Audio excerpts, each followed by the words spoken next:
లోకాలకు భగవానుడైన తల్లికి కొడుకే.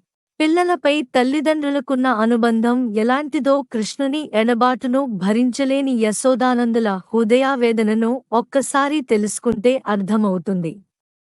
శ్రీకృష్ణుడు మధురకు వెళ్ళినప్పుడు ఆ ఎడబాటును సహించలేక తల్లి యశోద దుఃఖసాగరంలో మునిగిపోయింది.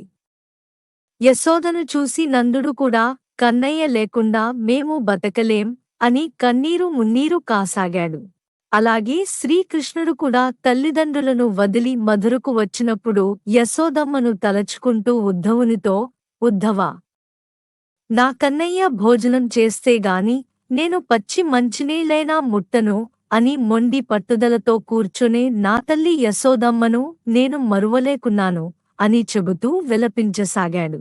కంసుని చెరనుంచి దేవకీ వసుదేవులను విడిపించిన తరువాత బలరామకృష్ణులు వారికి పాదాభివందనాలు చేసి, మేము ఇన్నాళ్ళు మీ ప్రేమ ఆప్యాయతలను పొందే అదృష్టానికి నోచుకోలేదు. ధర్మార్థ కామ మోక్షాలనే పురుషార్థాలు సాధించడానికి అవసరమైన ఈ దేహాన్ని ప్రసాదించిన వారు మీరు. అలాంటి దుర్లభమైన మానవదేహాన్ని ఇచ్చిన మీ రుణం తీర్చడానికి మాకు నూరేళ్లైనా సాధ్యం కాదు. బలరామకృష్ణులు పలికిన మాటల వల్ల తల్లిదండ్రుల స్థానం ఎంతటి మహోన్నతమైనదో మనం అర్థం చేసుకోవచ్చు. నిరంతరం తల్లిదండ్రులు మన చెంత ఉండడం వల్ల వారి విలువ ఏమిటో మనం గుర్తించలేకపోతున్నాం.